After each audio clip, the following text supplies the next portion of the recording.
Hello my anime lovers, what's up and welcome back to my channel. आज हम देखने वाले हैं दैन द दैन का एपिसोड नंबर 10। तो अब बिना किसी देरी के चलते हैं सीधा वीडियो की तरफ। पिछले दिन के इंसिडेंट के कारण स्कूल नर्स मोमो, ओकरुन और आयरा से सवाल करती है कि क्या बाकी के स्टूडेंट्स ने उनको बुली किया है। नर्स उन्हें दिलासा देती है कि अगर उनके साथ कुछ भी बुरा हो रहा है तो वो उसकी कंप्लेन उससे कर सकते हैं, जिसके खिलाफ वो सख्त कदम उठाएगी। लेकिन तीनों किसी भी तरह की बुलिंग से इनकार कर देते हैं। थोड़ी देर बाद एक स्टाफ मेंबर नर्स को एक फोन कॉल के बारे में बताने के लिए आता है। उसके नॉक ना करने के कारण नर्स उसकी पिटाई करती है और तीनों को मेडिकल रूम में रहने को कहती है। मोमो और आयरा पिछले इंसिडेंट को याद करते हुए एम्बैरेसमेंट फील करते हैं, क्योंकि बाकी स्टूडेंट्स ने उन्हें बिना क्लोथ्स के देख लिया था और इसके रिगार्डिंग स्कूल में रूमर्स भी फैला चुके थे। मोमो को आयरा से पता चलता है कि उसे अपने पावर्स के बारे में कल ही पता चला था। लड़ाई के दौरान एक्रोबेटिक सिल्की के पावर्स अपने आप एक्टिवेट हो गए थे। आयरा इस बात का रीजन अपनी ब्यूटी को बताती है, वहीं मोमो इससे इनकार करते हुए इसका रीजन एक्रोबेटिक सिल्की के साथ ऑरा ट्रांसफर को बताती है। ओकरुन का मानना था कि ये पावर उन्हें एलियंस का टारगेट बना सकते हैं, जो ऐसे ह्यूमंस में इंटरेस्टेड हैं जिनके पास योकाई के पावर्स हैं, जैसे ओकरुन के पास टर्बो ग्रैनी और आयरा के पास एक्रोबेटिक सिल्की के पावर्स हैं। मोमो कहती है कि अगर उन्हें योकाई के पावर्स ही चाहिए तो वो डायरेक्ट जाकर किसी योकाई से क्यों नहीं ले लेते। ओकरुन एक्सप्लेन करता है कि हजारों योकाई अपने पावर से अर्थ की प्रोटेक्शन करते हैं, जिसके कारण एलियंस डायरेक्ट योकाई को नहीं हरा सकते।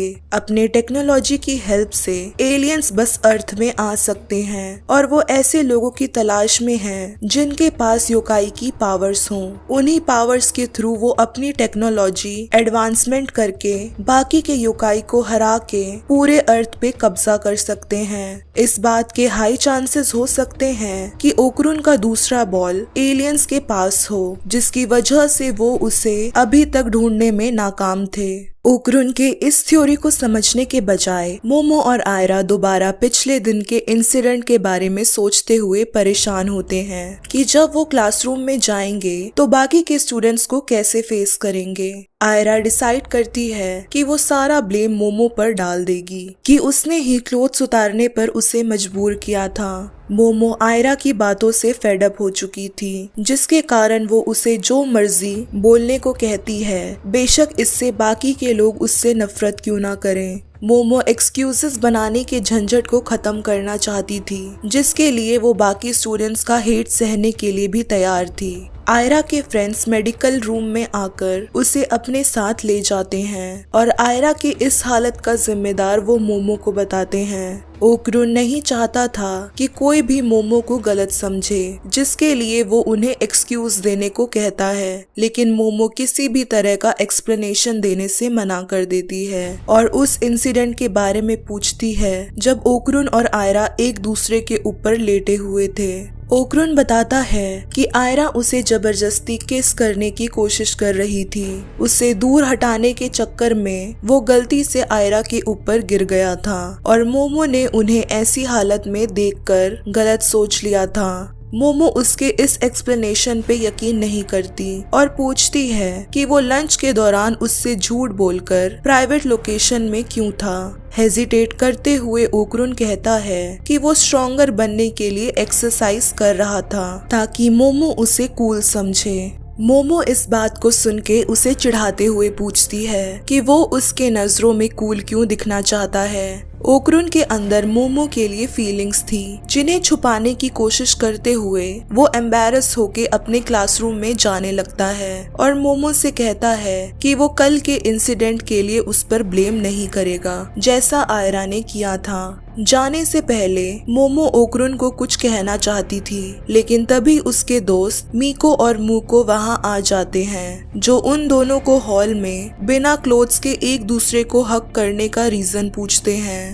एम्बैरस होके मोमो और ओकरुन उन्हें अवॉइड करने की कोशिश करते हैं, जिस पर मीको इंसिडेंट के रिगार्डिंग एक थ्योरी बताती है। वो कहती है कि उन दोनों के साथ साथ क्लास 2D की आयरा शिरोतोरी भी बिना क्लोथ्स के पाई गई थी, जिसका एक कारण हो सकता है कि उन तीनों के बीच में लव ट्रायंगल चल रहा है। दोनों लड़कियां ओकरुन को हासिल करने के लिए बिना क्लोथ्स के फाइट कर रही थी। साइंस क्लास के दौरान मोमो श्रिम्प से इसलिए बातें कर रही थी ताकि वो उससे फाइट करने की टेक्निक सीख कर आयरा को फाइट में हरा सके। मीको की थ्योरी पे ओकरुन और मोमो डिसएग्री करते हैं। दूसरी तरफ क्लास 2D में आयरा के क्लासमेट उसे इंसिडेंट के लिए तसल्ली देते हैं, जिसकी वजह से वो अपनी इनोसेंस का नाटक करते हुए खुश होती है, क्योंकि उसके पॉपुलर होने के कारण सब उसके फेवर में थे।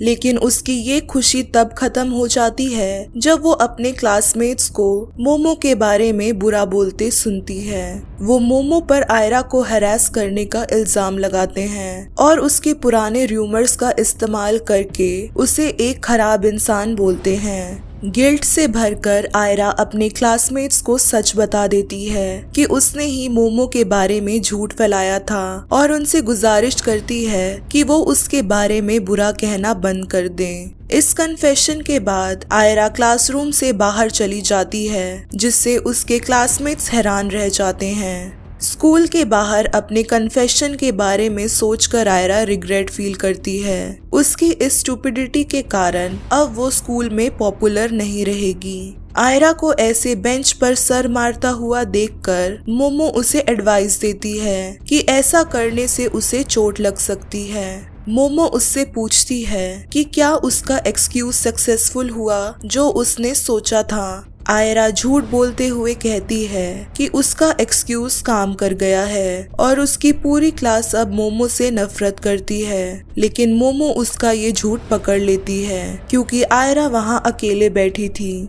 पॉपुलर होने के कारण यूजुअली वो स्टूडेंट्स की भीड़ से घिरी होती है। आयरा इरिटेट होकर मोमो को वहाँ से जाने को बोलती है, ताकि उन दोनों को साथ में देखकर कोई उन्हें फ्रेंड्स ना समझ ले।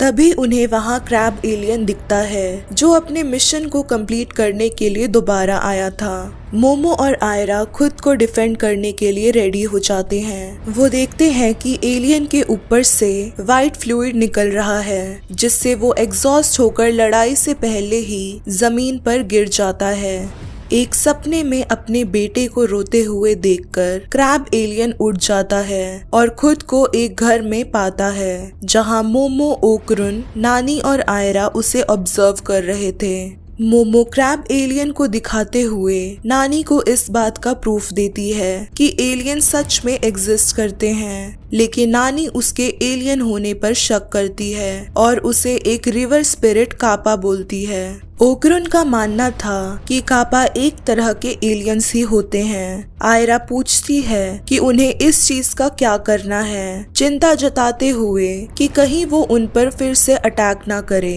क्रैब एलियन को बिस्तर से उठता देख सब अलर्ट हो जाते हैं और मोमो उसे वार्न करती है कि वो कोई स्मार्ट मूव ना करे, क्योंकि उसकी नानी से वो बच नहीं पाएगा। एलियन नीचे खाने से भरा एक प्लेट देखता है। मोमो उसे बताती है कि उन्हें उसके डाइट के बारे में ज्यादा नॉलेज नहीं है, जिसकी वजह से उन्होंने उसके लिए करी बनाई है। उनकी काइंडनेस को देखकर एलियन इमोशनल होकर रो पड़ता है और वादा करता है कि वो उन्हें दोबारा कभी परेशान नहीं करेगा। सबके साथ डिनर करने के बाद क्रैब एलियन अपनी प्रॉब्लम उनसे शेयर करता है। उसके बीमार बेटे को डेली ब्लड ट्रांसफ्यूजन की जरूरत पड़ती है, जिसके लिए उसे पैसे चाहिए। उसकी वाइफ भी सेम बीमारी के कारण मर गई थी, लेकिन वो अपने बेटे को खोना नहीं चाहता।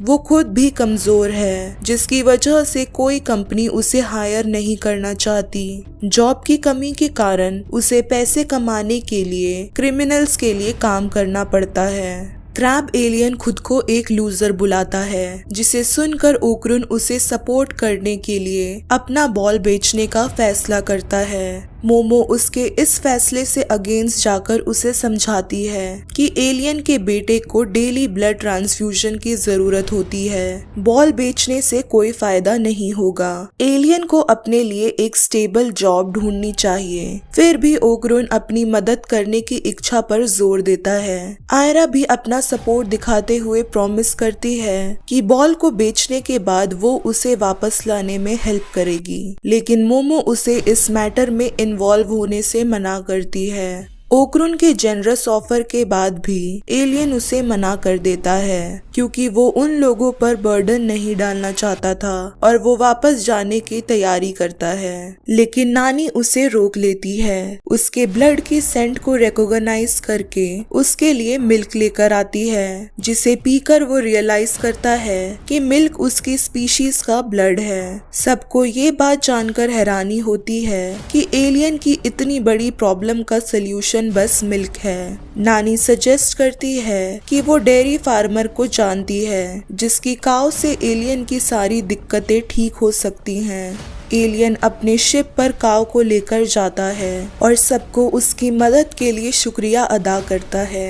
एलियन के जाने के बाद आयरा मोमो और ओगरुन के साथ घुटनों पर बैठकर नानी से नए यूनिफॉर्म्स खरीदने की रिक्वेस्ट करती है। नानी ओगरुन और आयरा के लिए नए यूनिफॉर्म्स खरीदने के लिए तैयार हो जाती है, लेकिन मोमो के लिए यूनिफॉर्म खरीदने से मना कर देती है क्योंकि मोमो हमेशा पैसों के लिए उनका फायदा उठाने की कोशिश करती है। नानी कहती है कि वो तभी उसका यूनिफॉर्म लाएगी जब वो एक्टर हिरोशी एबी की एक्टिंग करेगी। यूनिफॉर्म के लिए वो नानी की डिमांड मान जाती है और डोरबेल बजने पर एक्टिंग करते हुए दरवाजा खोलने जाती है। दरवाजा खोलते ही मोमो एक लड़के को देखकर शॉक में रह जाती है। नानी ओगरुन को बताती है कि वो मोमो के बचपन का दोस्त जीजी है, जो उसका पहला क्रश भी था। इस बात को सुनकर ओगरुन को जेलसी होती है। सो हे गाइस, अगर ये वीडियो आप सबको पसंद आई है then don't forget to like, share and also subscribe to my channel. और बाकी के दैन द दैन के एपिसोड्स को चेकआउट करना मत भूलना। तब तक के लिए टेक केयर एंड सायोनारा।